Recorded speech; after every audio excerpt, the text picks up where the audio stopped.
हाँ जी बजरंगी, बोलो क्या क्या क्वेरीज है आपकी?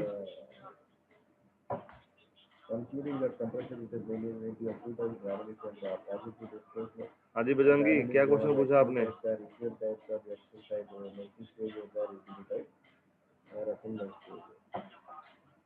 हेलो। हाँ जी सर। हाँ जी, क्या क्वेश्चन है आपका? माइक्रो प्रोसेसर और माइक्रो कंट्रोलर में से डिफरेंस क्या है सर? डिफरेंसेस क्या है? ठीक है, ठीक है। तो again discussing from the starting, तो फर्स्ट ऑफ ऑल कि ये आपका एक बेसिक क्वेश्चन है जो आपको, जब हम चैप्टर डिस्कस करेंगे, अभी हम सब्जेक्ट डिस्कस कर रहे हैं माइक्रो प्रोसेसर्स 8085 8086 का, ठीक है जी। अब नेक्स्ट सेमेस्टर में you will be studying your subject of micro controllers. तो दोनों सब्जेक्ट हैं, तो दोनों में एक सिमिलरिटी, एक सिमिलर क्वेश्चन आपसे पूछा जाएगा, what are the various differences between micro processor and micro controller. अगर शॉर्ट में आएगा तो यू हैव टू गिव 1 और 2 डिफरेंसेस ओनली। अगर आपको लॉन्ग में आता है तो आपको थोड़ा इसका फंक्शनिंग भी बतानी पड़ेगी कि दोनों के फंक्शनिंग में क्या डिफरेंसेस हैं, तो और सारा कुछ मतलब आपको इलेबोरेटली एक्सप्लेन करना पड़ेगा। तो हम till now we have discussed कि माइक्रो प्रोसेसर होता है तो उसमें आईसीज लगे होते हैं। तो बेसिकली जो आपका माइक्रो प्रोसेसर है, it is IC based device जो भी है आपका। तो आईसीज होते हैं इसमें, तो जिसके छोटे छोटे जो पार्ट ऑफ आपका जो एक कोई भी एक हाई एंड डिवाइस है, जैसे मोबाइल है, तो it is compose of so many ICs. कभी हम रिपेयर करते हैं, कभी मोबाइल शॉप में अगर कोई प्रॉब्लम आती है तो हम जो सर्विस सेंटर में होते हैं कि हाँ जी आपके ये आईसी है जो आपका शॉर्ट हुआ पड़ा है, ये ऐसे हुआ पड़ा है, वैसे हुआ पड़ा है। तो ये माइक्रो आईसीज होते हैं। तो इसके इनबिल्ड सीपीयू होता है इनके इनसाइड। तो जैसे हम बात कर रहे हैं कि प्रोसेसिंग पावर्स होती हैं जो इंटेल इंटेल की अगर हम बात करें, इंटेल पेंटियम सीरीज हमारी आई थी, पेंटियम 1 2 3 4 आया था, उसके बाद कोर 2 आया, डुओ आया था, डुअल कोर आया था, i3 i5 i7 प्रोसेसर आए थे। तो ये जो माइक्रो प्रोसेसर्स हैं, इनकी अपनी रैम या रोम नहीं होती है, ठीक है। बाय इट वी मीन, या इससे एक क्वेश्चन और रेज हो रहा है कि हम जो भी हमने पढ़ा है तो उसमें कह रहे हैं कि इतनी माइक्रो प्रोसेसर का, अगर हम 8056 का 8085 का पढ़ रहे हैं, तो उसमें हम बोल रहे हैं कि हाँ जी इतनी रोम है, 12 KB 128 KB रोम है, तो रैम है, ये है। तो उसमें अभी आप कह रहे हैं कि इसमें रोम रैम होती नहीं है। तो उसका ये मेन कहने का तात्पर्य ये है कि ये जो आपके डिवाइसेस होते हैं, माइक्रो प्रोसेसर होते हैं, तो इसमें क्या है कि this do not have RAM, ROM या other peripherals on the chip.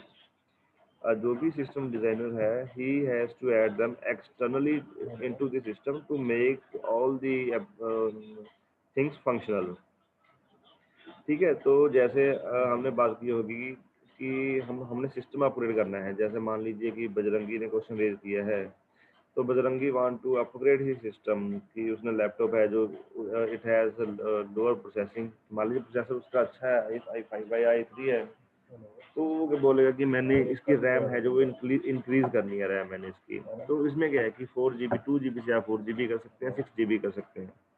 तो ये सारा एक्सटर्नली सिस्टम में आपके ऐड है कि हाँ जी ये हमने रैम इंक्रीज करनी है। तो इसकी एप्लीकेशन जो माइक्रो प्रोसेसर्स की हैं, दिस इंक्लूड्स डेस्कटॉप पीसीस हो गया, लैपटॉप्स हो गया, या नोट पैड्स हो गया। नोट पैड जो भी हैं आपके एप्पल के, सैमसंग के, कोई भी हो गया।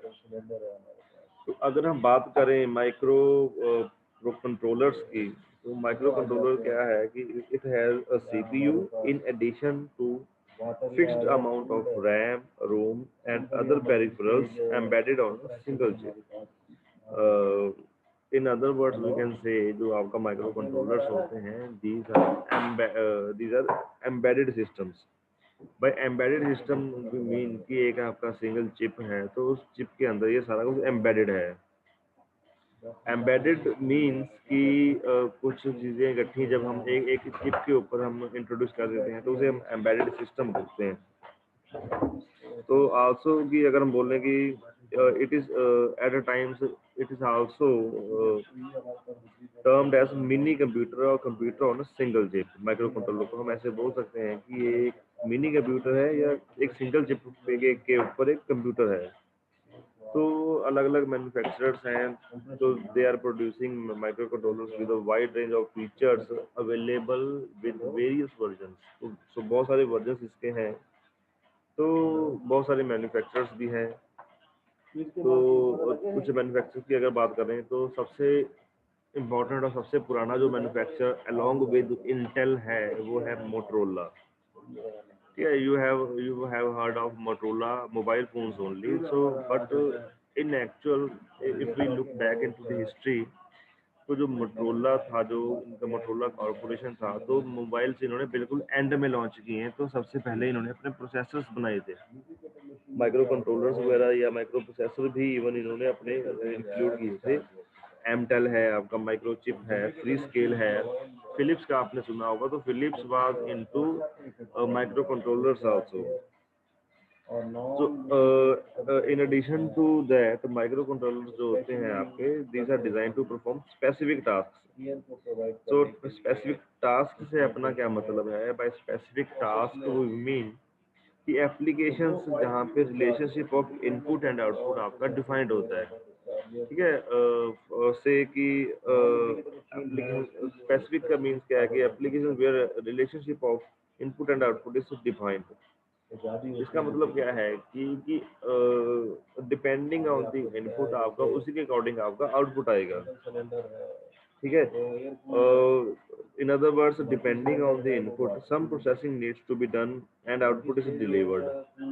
तो इसकी एग्जांपल, बेसिक एग्जांपल क्या होती है आपकी? सबसे पहली एग्जांपल या बेसिक एग्जांपल है, अभी हम वो यूज भी कर रहे हैं। अगर हम लैपटॉप या डेस्कटॉप के ऊपर बैठे हुए हैं तो उसकी सबसे बेसिक एग्जांपल है आपकी कीबोर्ड। कीबोर्ड में आपकी इनपुट के ऊपर ही आउटपुट पेंडिंग होएगी। अगर तूने ए लिखा है, कीबोर्ड के ऊपर ए प्रेस किया है, तो आपके कीबोर्ड के ऊपर ए से एप्पल खुद ब खुद नहीं लिखा जाएगा। जो आप उसे इनपुट दोगे तभी वो आउटपुट बनेगी। अगर हम मान लें आपका कोई ऑनलाइन पेपर ले रहे हैं कि हाँ जी, डिफाइन माइक्रो प्रोसेसर या draw the explain the pin diagram of 8085, तो उसमें बजरंगी ने मगर मान लो ए लिख दिया तो बाकी खुद ब खुद नहीं लिखा जाएगा। तो all the output is dependent on the input given to the keyboard, given through the keyboard. तो जो आप उस पर टाइप करोगे वही आपकी स्क्रीन पे डिस्प्ले होगा। तो अनदर एग्जांपल्स आर माउस हैं, वॉशिंग मशीन्स हैं, डिजिटल कैमरास हैं, पेन ड्राइव्स हैं, रिमोट्स हैं, माइक्रोवेव्स हैं, कार्स, बाइक्स हैं, बहुत सारे एग्जांपल्स इसमें हैं।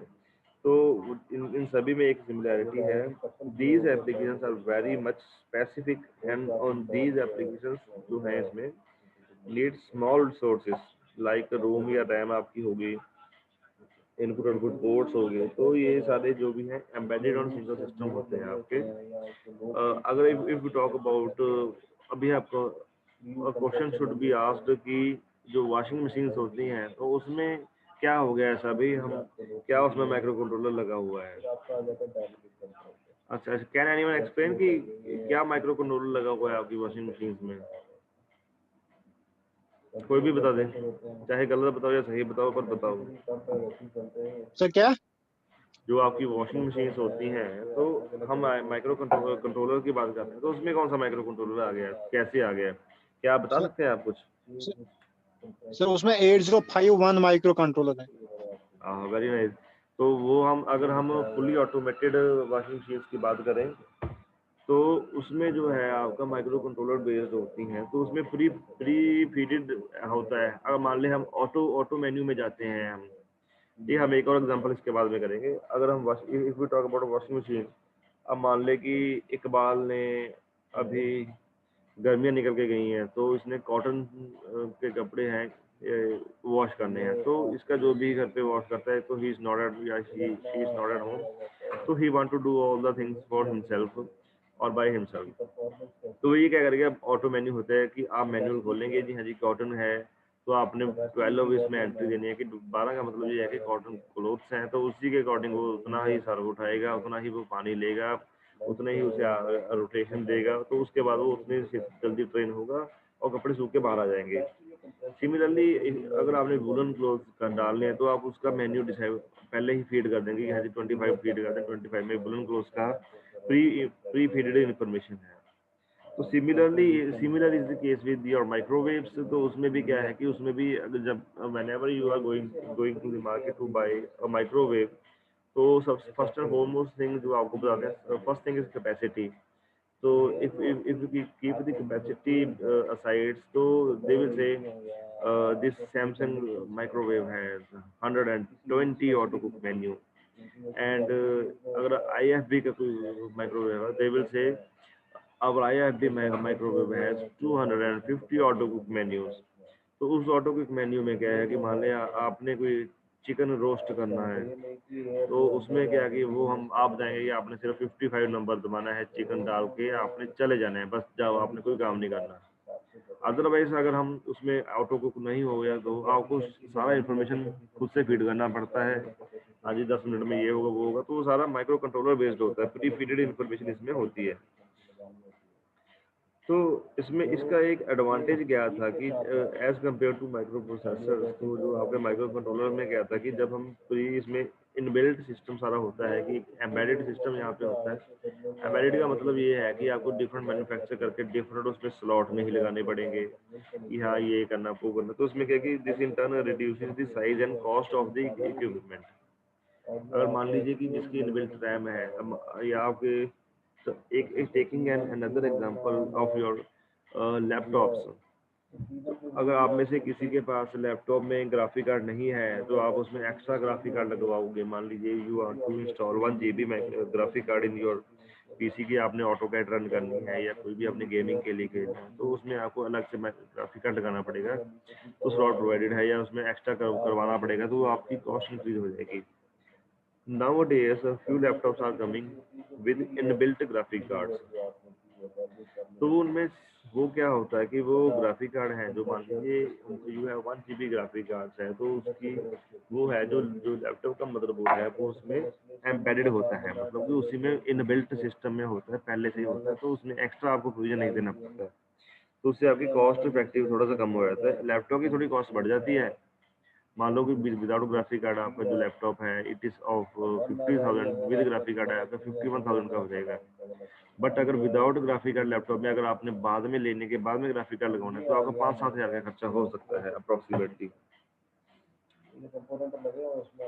सो एट द एंड हम ये भी बोल सकते, वी कैन कंक्लूड कि comparing microcontroller and microprocessor in terms of cost is not justified, because whenever the quality is required, कि जब हमें क्वालिटी चाहिए या हमें operation certain operations to be performed हमें चाहिए कि हाँ जी ये हमें ऑपरेशंस परफॉर्म करने हैं, तब उस केस में हम कॉस्ट नहीं देखते हैं।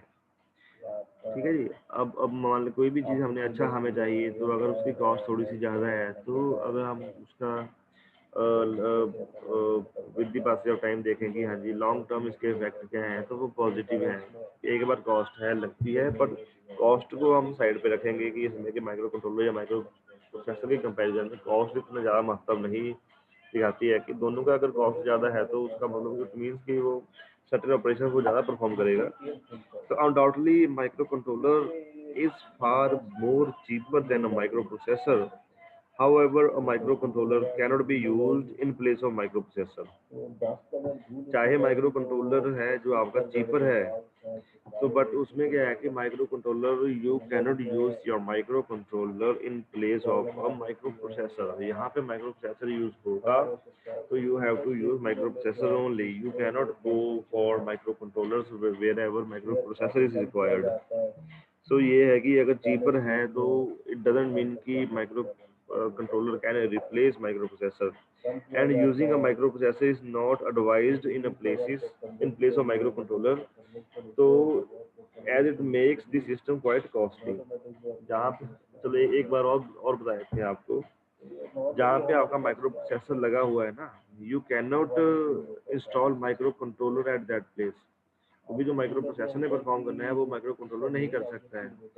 But on other sides, so wherever your microcontroller is installed, it can be replaced by a microprocessor to perform all the tasks which are available या जो भी आपके टास्क माइक्रो कंट्रोलर परफॉर्म कर रहा है वहाँ पे आप माइक्रो प्रोसेसर को रिप्लेस कर सकते हो, पर हम नहीं करते हैं क्योंकि जब हम माइक्रो प्रोसेसर लगाएंगे तो वो कॉस्टली ज़्यादा हो जाता है।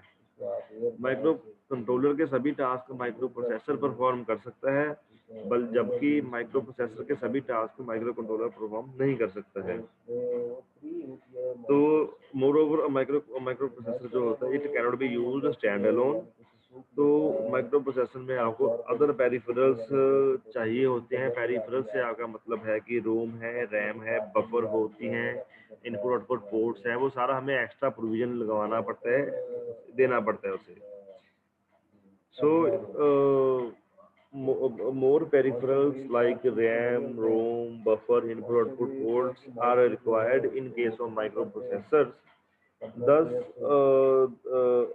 a system designed with the help of microprocessors is costlier. तो ये आपके सारे डिफरेंसेस हैं। जब आपसे कभी कोई पूछे कि what are the various differences between micro processor and microcontrollers, then you should be able to answer to that question satisfactorily. ठीक है, जब आपका वाइवा होगा तो फर्स्ट एंड फॉरमोस्ट थिंग जो आपसे पूछी जाएगी तो give the differences between micro processor and micro controller. और आप इस लेक्चर के बाद मेरे ख्याल में आपका जो ये कंसेप्ट है इसका, तो इट शुड बी क्लियर्ड कि क्या डिफरेंसेस इसके माइक्रो प्रोसेसर या माइक्रो कंट्रोलर के हैं आपके। ठीक है जी, कोई क्वेरी आपकी इस रिगार्डिंग?